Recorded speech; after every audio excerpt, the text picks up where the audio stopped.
Assalamualaikum warahmatullahi wabarakatuh. Kepada yang terhormat Ibu Triana Indrawati MA selaku dosen pengampu mata kuliah Deteksi Tumbuh Kembang Anak, serta teman-teman yang berbahagia. Alhamdulillah, pada kesempatan kali ini kami dari kelompok 10 akan mempresentasikan hasil kerja kelompok kami yang berjudul Teknik Penilaian dan Jenis-jenis Asesmen Perkembangan Anak. Sebelumnya, perkenalkan nama-nama anggota dari kelompok 10, yaitu saya, Kusuma Ayu Arumukti, NIM 2419006, kemudian Iza Alifa, NIM 2419007, lalu Konita Lutfiyah, NIM 2419013, dan Insani Musyahadati, NIM 2419019. Selanjutnya akan dijelaskan oleh anggota kelompok kami.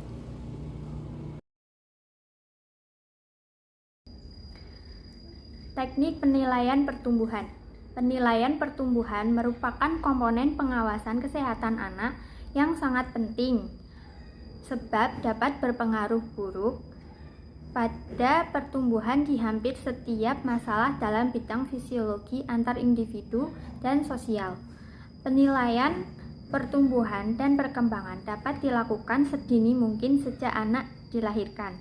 Melalui deteksi dini dapat diketahui penyimpangan tumbuh kembang anak sedini mungkin, sehingga upaya pencegahan, stimulasi, penyembuhan, serta pemulihan dapat dilakukan dengan indikasi yang jelas pada masa-masa kritis proses tumbuh kembang anak.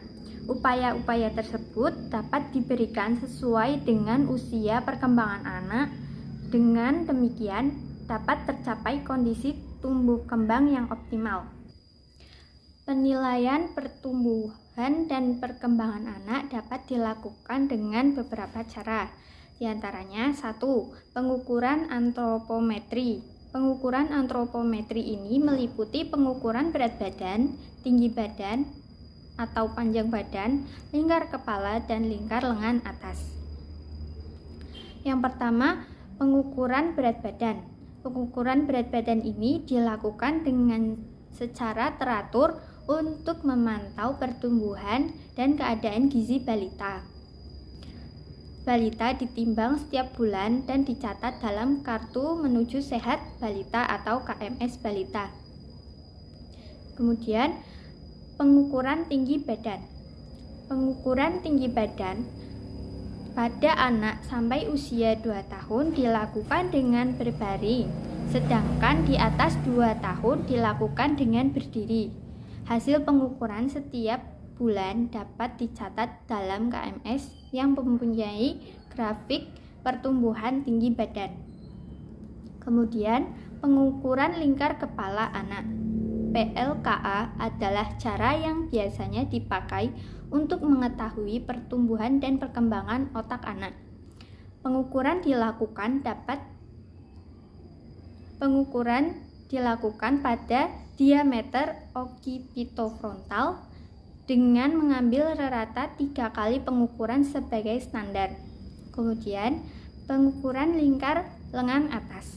Penilaian ini digunakan untuk menilai jaringan lemak dan otot, namun penelitian ini tidak banyak berpengaruh pada keadaan jaringan tubuh apabila dibandingkan dengan berat badan. Pemeriksaan fisik. Penilaian terhadap pertumbuhan dan perkembangan anak dapat juga ditentukan dengan melakukan pemeriksaan fisik. Misalnya, melihat bentuk tubuh, membandingkan bagian tubuh dengan anggota gerak yang lainnya, menentukan jaringan otot dengan memeriksa lengan atas, bokong, dan paha, menentukan jaringan lemak, melakukan pemeriksaan trisep, melakukan pemeriksaan rambut dan gigi.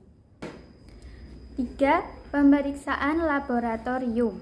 Pemeriksaan laboratorium ini dilakukan untuk menilai keadaan pertumbuhan dan perkembangan anak yang berkaitan dengan keberadaan penyakit, Adapun pemeriksaan yang dapat dilakukan antara lain pemeriksaan kadar hemoglobin, pemeriksaan serum protein yaitu albumin dan globulin, kemudian pemeriksaan hormonal dan pemeriksaan lainnya yang dapat menunjang penegakan diagnosis suatu penyakit ataupun evaluasinya. Selanjutnya yang keempat, pemeriksaan radiologis. Pemeriksaan ini dilakukan untuk menilai usia tumbuh kembang seperti usia tulang apabila dicurigai adanya gangguan pertumbuhan. Pengertian asesmen. Asesmen dipandang sebagai proses pengumpulan bukti dan dokumentasi perkembangan dan pertumbuhan anak. Konsep asesmen juga sering dihubungkan dengan analisis yang disebut dengan need assessment. Asesmen kebutuhan anak memberikan gambaran tentang perilaku aktual yang ditujukan anak dibandingkan dengan perilaku normatif pada rentan usianya.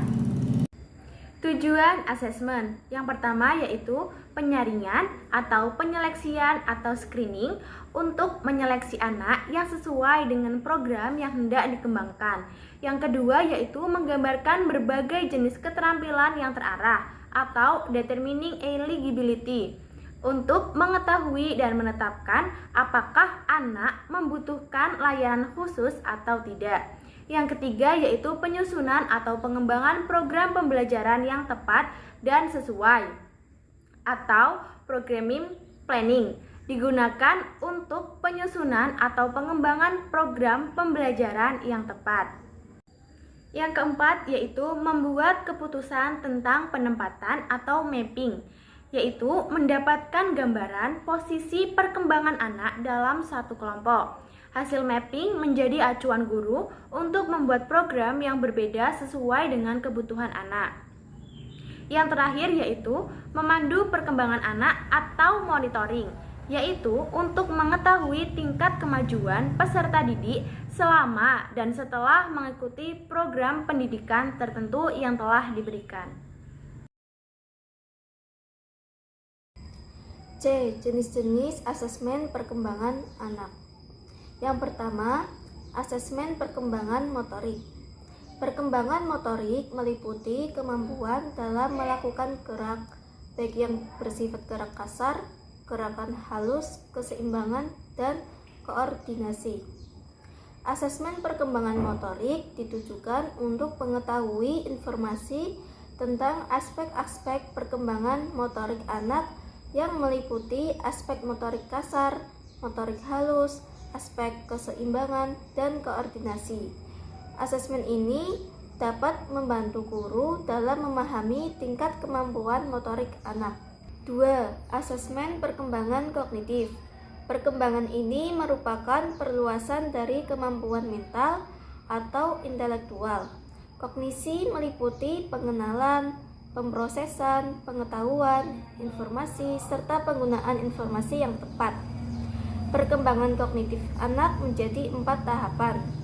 Yang pertama, tahap sensori motor, yakni perkembangan ranah kognitif yang terjadi pada usia 0-2 tahun.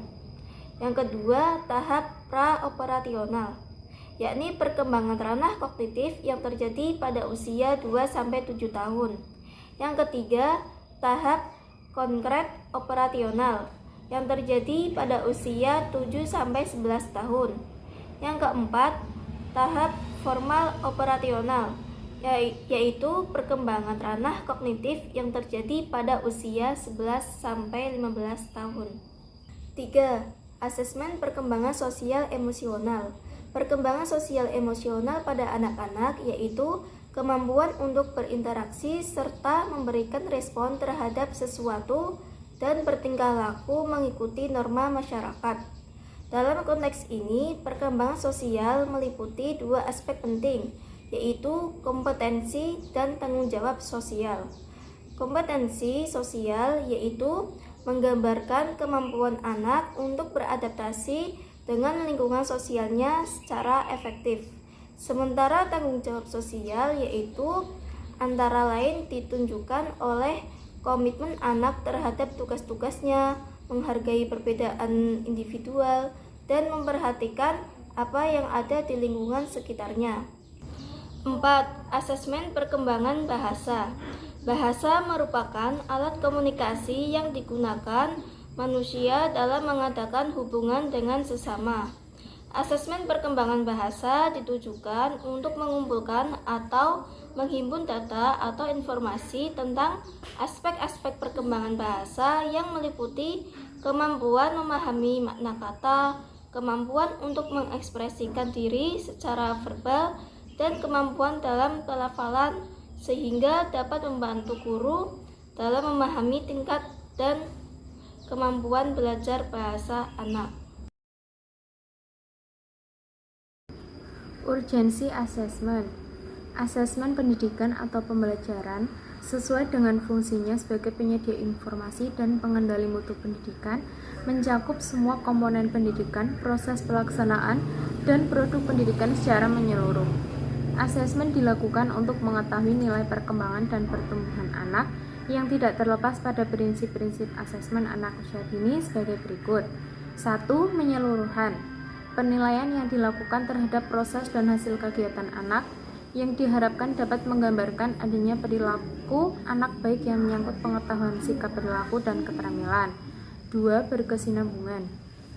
Penilaian-penilaian dilakukan secara terencana, bertahap dan terus-menerus dengan mencatat setiap tahap-tahap kegiatan oleh guru. 3. Berorientasi pada proses dan tujuan. Penilaian pada pendidikan anak TK dilaksanakan dengan berorientasi pada tujuan dan proses pertumbuhan dan perkembangan anak. 4. Objektif. Penilaian yang memberikan informasi yang sebenarnya atau mendekati tentang objek kemampuan dan perkembangan anak. 5. Mendidik. Hasil penilaian harus dapat membina dan mendorong timbulnya keinginan anak untuk meningkatkan pertumbuhan dan perkembangannya. 6. Kebermaknaan. Pembelajaran yang bermakna bagi anak usia dini harus dilihat dari beberapa prinsip, yaitu anak harus memiliki kesiapan secara umur, kemampuan fisik, kematangan mental dan emosional, dikemas dalam bentuk bermain dan permainan. 7. Kesesuaian. Penilaian menunjukkan kesesuaian antara hasil atau nilai yang diperoleh anak dengan apa yang dilakukan atau diajarkan guru. Beberapa teknik asesmen adalah sebagai berikut. 1. Observasi. 2. Daftar cek. 3. Penugasan. 4. Percakapan. 5. Hasil karya. Dan 6. Portofolio. Sekian dari kelompok kami. Mohon maaf apabila terdapat kekurangan. Mohon dimaafkan. Wassalamualaikum warahmatullahi wabarakatuh.